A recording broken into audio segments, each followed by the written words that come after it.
We've got a huge week of updates this week, including updates to the workflow builder, updates to appointment notes, which is something that's brand new, as well as updates to the ad manager and more. Guys, you guys are not going to want to miss this week's weekly breakdown coming up right now.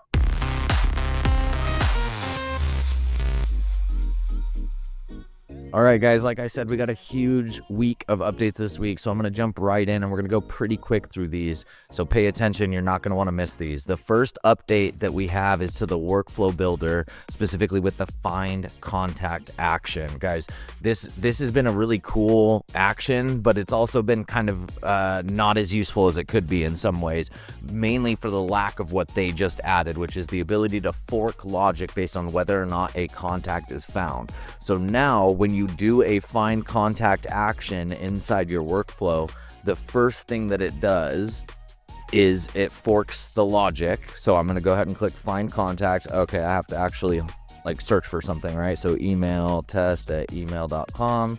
When I save this action, boom, it forks right away. So we have a path for contact found and a path for contact not found. So this allows us to create a contact if the contact doesn't exist, or to do specific things with the contact that we have identified. So this is really cool, really powerful update, something that makes the find contact action a lot more useful. So be sure to check it out. All right, next up, we've got a new action called Create Appointment Note inside of HighLevel. So this must have been fairly requested.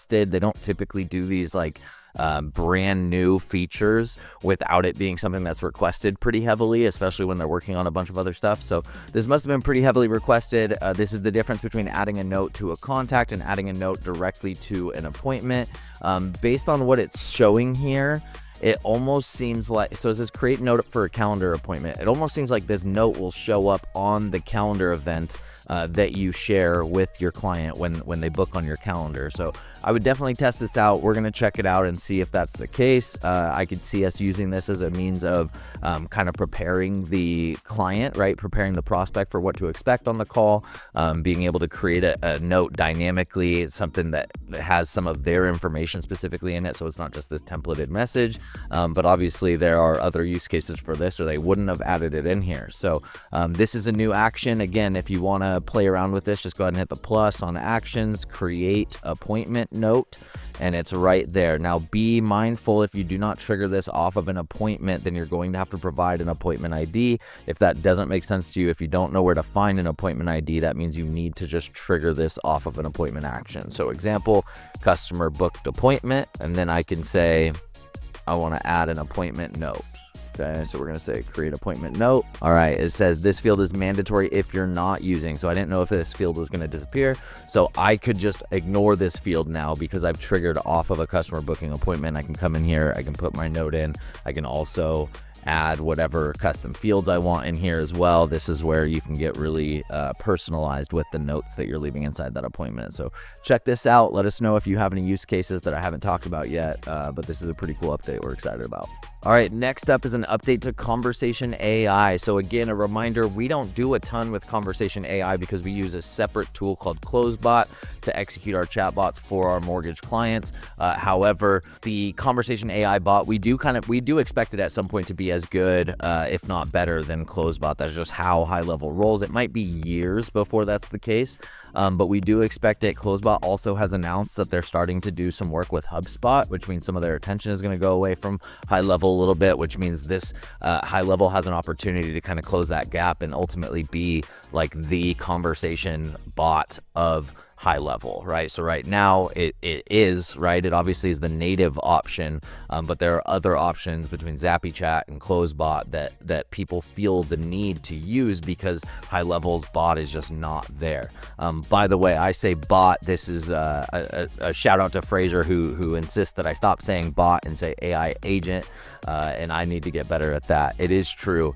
This is, when we think bot, we think like old school Facebook ads, crappy logic, etc. Guys, this is on a whole nother level, including the HighLevel native one. So if you guys are interested in developing and training a bot, HighLevel's native platform makes it really, really easy. And then you can also interact with the bot in here as well. right here on the test your bot side. Oops, I didn't realize it was still there already on this bot goal screen. So what's the update here, right? Because that's what this is about. This is the weekly breakdown. The update is that you now have the ability to create a stop bot action and create some situations where you would turn the bot off. So the first one that it shows you is goodbye detection. You could also have another scenario in here and call it customer already bought. Get it? Bought. Bought a home, right? Customer already bought a home. Trigger condition when the contact says this. You go in, you put in some example phrases, you save it. This will automatically turn the bot off when that specific scenario is reached. This is a really cool interface. Honestly, this is better than the closed bot interface for setting up these types of conditions. So I'm definitely impressed with this. If you're using the bot, we'd love to hear about it. If not, check it out. Definitely worth dabbling in at this point. All right, next up is another update to the custom objects section inside of HighLevel. This one specifically as it pertains to companies, which for a lot of you guys that have been using the company's object for a while doesn't really feel like a custom object at this point because it's been in here as long as it has. Honestly, the update is not that groundbreaking or earth-shattering by any means. It really is just an update to the interface and how you interact with the company's object. So if you didn't know, HighLevel has this section called objects in your settings. This is where you can create custom objects and start to dabble with that. But you also have a couple standard objects in here. Now, what's missing from this and what will make a big difference in the value of these custom objects, what's missing from this is opportunities being listed as a standard object that you can create and manage associations with. That is not the case yet. Right now, you just have contacts and companies. However, companies can serve like a pretty deep purpose as far as managing your relationships with real estate agents and referral partners in particular. I would say companies is probably the best object that you can use to manage that because of the like native ability to interact with them inside of workflows, because of the associations that you can create. But anyways, now companies had its own kind of setting section, and now that's under objects, and it's the same experience as any of the other objects. So you can come in here. One option that's pretty cool that they allow you to enable or disable now is that you can automatically create and associate companies from contact business names. So before, this happened automatically. If you put a business name inside the field business name or company name in HighLevel, it would automatically create a company and associate the contact with that company. That is no longer the case. You can turn that on, you can turn that feature on, but it will not happen automatically, which in my opinion is definitely preferred because a lot of people use that company or that business name field differently. So it kind of added some confusion, some unnecessary confusion. So this is companies. This is the new interface for interacting with companies. If you want to check it out, just head over to objects and settings and you can access it here. All right, next up, we've got an update to QR codes. Now, this is a feature that hasn't been talked about or updated in a while. It's a pretty simple feature, obviously, right? But it allows you to create custom QR codes and then link them to a website of your choosing here. And you can edit them on the go as well. And so right now, for example, like what happens if I go here? This is Ultimate GHL for Mortgage Pros. Let me see here. Mortgage leads page, Kickstart course. Oh shoot, I don't want to mess with any of these. So anyways, the new update is just the type of file types that you can export this to. So you can export to a PNG, and that's like a sharper resolution than it was before. You can export to an SVG, which is a vector file, and allows you to scale up and scale down that QR code as big or as small as you want. So think putting this on like a big giant poster or a t-shirt or a billboard or something like that. You can scale up that QR code as large as you want, and it's not going to distort the quality of the image at all. So those two, and now PDFs as well. I'm not sure why you'd export it in a PDF, but it's available to you.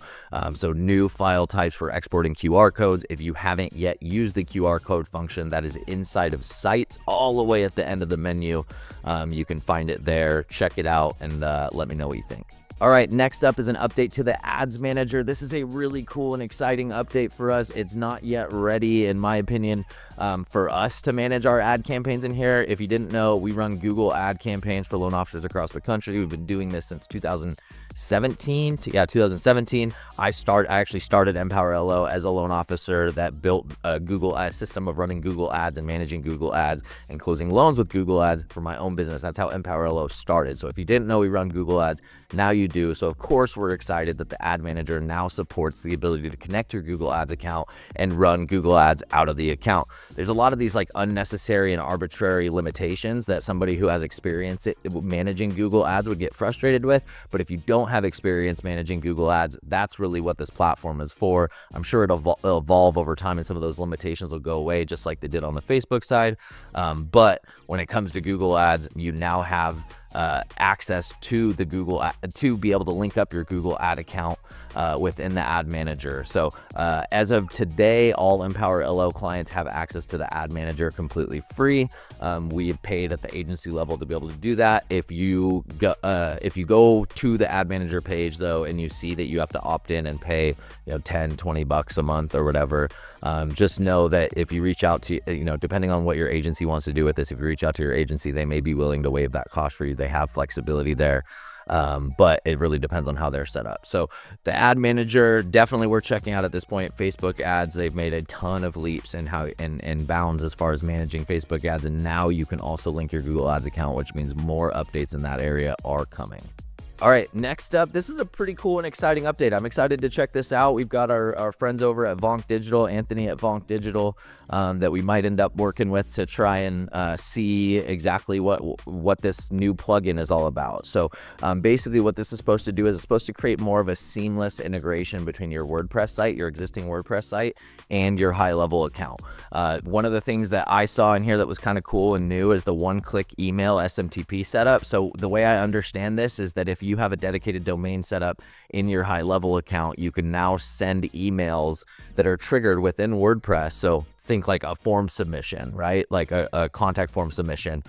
You can trigger emails that go out of HighLevel that are triggered inside of WordPress. So any of your like WordPress notification emails will now use your SFTP provider inside of HighLevel if you configure it that way. That's the way I understand it. I don't use a WordPress site. It's been a while since I've used a WordPress site. So if I'm butchering that, please let me know. But again, we're going to see what we can do to kind of test this out a little bit more.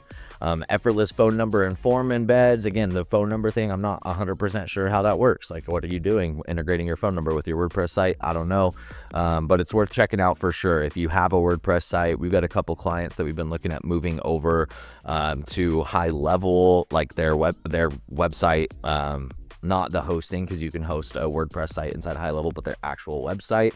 At this point, we probably will hold off on that and give this a shot with them and see just how native we can create that connection. What we really want to see is we want to see the ability to track what pages our leads are visiting. That's what we're really interested in seeing with this integration. So when you create a website inside of HighLevel, you get the ability to see every like page that they visit and where they came from, their UTM parameters, all of that stuff. You get to see that associated with the contact. Really, I would love to see HighLevel sites be able to do the same thing by way of this plugin, but I'm not 100% sure if that's the case. So we're going to test it out and see, and we'll keep you posted. All right, we got a couple more updates for you, both of them related to the mobile app. I wanted to show you on my phone, but wasn't figuring it out quick enough. I'm at a new setup, in case you couldn't tell. Wasn't figuring out at my new setup quick enough how to get that set up. So we'll get that set up next time. But what you'll see now is that the contact interface is updated a little bit. This isn't a major update. The major update happened a few weeks ago, but there were some pretty glaring issues with that major update. For example, you had to scroll really far down on the contact in order to see the tags related to a contact on mobile. If you can see here, let me zoom in a little bit and see if it doesn't distort. So if you can see here, now the tags live up here at the top of the contact card. So as soon as you land on the contact card, you can see the assigned owner on your right, and you can see the tags up here on your left. This is really the big update that you had a lot of people that were frustrated with having to scroll all the way down to the bottom to be able to see the tags. Now, if you click on this, it'll pull you down to this section and show you all of the tags associated. And then apparently they've made it easier to add tags as well, which is definitely necessary. Maps, right? You can pull the street. If you have a address in there, you can pull it up on Apple Maps or Google Maps, which is pretty cool. But this is the contact section of the mobile app that has just gotten a little bit of an update following its major update a couple weeks back. Now, a really cool update that we are excited about that I wanted to show you from my phone, but I'll show you here instead, is that we now have access to the media library inside of the mobile app. Guys, this is huge, if for nothing else, giving you access to all of your relevant marketing collateral while you're on the go, but also because uploading marketing collateral just got a lot easier. So when you open up if you go to your app and it's up to date, then you should be able to see, if you open up the menu on the left-hand side, they don't give enough screenshots with this. I really wish I was on my phone. But if you open up the menu on the left-hand side, you should see a new option that's media library. This, again, you have to update your app to get this. You open up that media library and you should see a folder system that looks just like the folder system that you see when you open up media library on your desktop. So if you didn't know, media library is where you can keep, or media storage, right, is where you can keep all of your images, files, different PDFs, video, etc.